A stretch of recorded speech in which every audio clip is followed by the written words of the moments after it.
നമസ്കാരം. തൊടിയിലെ ചെടി എന്ന പരിപാടിയിലേക്ക് എല്ലാവർക്കും സ്വാഗതം. നമ്മൾ ഇന്ന് പരിചയപ്പെടാൻ പോകുന്ന അയ്യപ്പനെയാണ്, അഥവാ അയ്യപ്പൻ. ചുവന്ന കയ്യോന്നി, മൃതസഞ്ജീവനി എന്നെല്ലാം ഇതിനെ വിളിക്കും. ആസ്റ്ററേസി ഫാമിലിയിൽപ്പെടുന്ന ഇതിൻ്റെ ശാസ്ത്രീയ നാമം യുപ്പച്ചോറിയം അയ്യപ്പന എന്നതാണ്. ഹൈന്ദവ പുരാണങ്ങളിലും ഇതിഹാസങ്ങളിലും ഇതിനെ വളരെയധികം പ്രതിപാദിച്ചിട്ടുണ്ട്.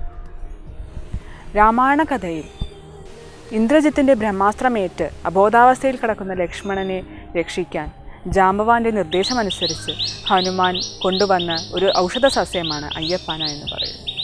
ഈ കഥയുള്ളത് കൊണ്ടായിരിക്കണം ഇതിനെ സംസ്കൃതത്തിൽ മൃതസഞ്ജീവനി എന്നും അജപർണ എന്നും വിശല്യകരണി എന്നുമൊക്കെയാണ് നാമധേയം വന്നിരിക്കുന്നത്. ഇത് പ്രധാനമായും കേരളത്തിലെ ഇടനാടൻ കുന്നുകളിലാണ് വളരുന്നത്. ഈ ചെടിയുള്ളിടത്ത് പാമ്പ് വരില്ല എന്നും ഒരു ഐതിഹ്യമുണ്ട്.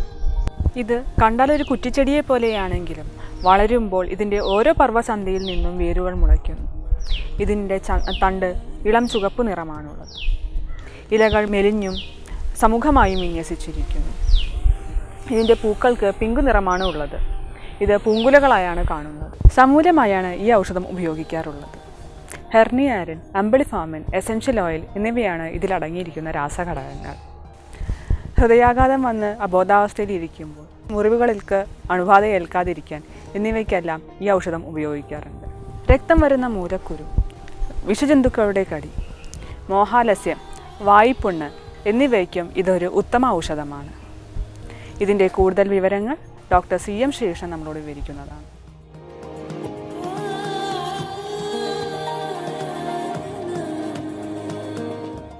മൃതസഞ്ജീവനി, അതിന് വിഷപ്പച്ച എന്നാണ് അതിൻ്റെ നാടൻ പേര് പറയാം. ഇത് മരിച്ച ആൾക്കാർക്ക് ജീവൻ കൊടുക്കുന്നതിൻ്റെ ഫലശ്രുതി. അതിൻ്റെ ഒരു പ്രയോഗമെന്ന് വെച്ച് കഴിഞ്ഞാൽ ഈ ബോധക്കേട്ട് കിടക്കുന്ന ആൾക്കാർ, എന്തെങ്കിലും കാരണവശാൽ ഈ ബോധം മറിഞ്ഞിരിക്കുന്ന ആൾക്കാർക്ക് ഇതിൻ്റെ ഇല പിടിച്ച് കഴിഞ്ഞ നീര് ഒന്ന് നെറുകയിൽ വയ്ക്കുക, 2 തുള്ളി മൂക്കിലും ഒരിച്ച് കഴിഞ്ഞാൽ ബോധം വരുന്ന പറയാം. പിന്നെ ഇതിൻ്റെ ഒരു പ്രയോഗം ഈ വിഷചികിത്സയിൽ ഇത് നല്ലോണം യൂസ് ചെയ്യും.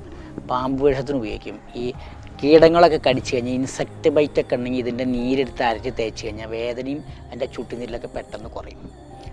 പിന്നെ ഈ രക്തം വരുന്ന അർശസ്, അതിന് ഇതിൻ്റെ നീരെടുത്തിട്ട് ലേശം തേൻ ചേർത്തിട്ട് കൊടുത്തു കഴിഞ്ഞാൽ ഈ രക്തപ്പോക്ക് അവിടെ നിൽക്കും. പിന്നെ ഇത് ഈ സാധാരണ ഒന്ന് ചൊറിചേരങ്ങൾക്കൊക്കെ ഇതിൻ്റെ ഈ ഇല ഇട്ടിട്ട് മൂപ്പിച്ച എണ്ണ തേച്ച് കഴിഞ്ഞാൽ, പ്രത്യേകിച്ച് ഈ പഴകിയ ത്വക്ക് രോഗങ്ങൾ, ഈ കട്ടിയായിട്ടിരിക്കുന്ന ഈ കല്ല് പോലെ ഇരിക്കുന്ന ത്വക്ക് രോഗത്തിനൊക്കെ ഇതിട്ടിട്ട് മൂപ്പിച്ച വെളിച്ചെണ്ണ തേച്ച് കഴിഞ്ഞാൽ ചൊറിച്ചിലും ആ കട്ടിയും പെട്ടെന്ന് കുറയും. പിന്നെ ഇത് എല്ലാം ഈ സാധാരണ വീട്ടിൽ നട്ട് വളർത്തും. കാരണം ഇത് ഉള്ള സിക്കിൽ പാമ്പുകൾ വരില്ല എന്നാണ് പറയാം. അപ്പോൾ അതുകൊണ്ട് ഒരു എല്ലാ വീട്ടിലും ഒന്നിനൊന്നും തട്ടുപിടിപ്പിക്കുക എന്നുള്ളൊരു ചടങ്ങുണ്ട് പണ്ട്. അത് വേണമെങ്കിൽ ഇപ്പോഴും എല്ലാവർക്കും നട്ടുപിടിപ്പിക്കുക എന്നുള്ളതേ ഉള്ളൂ.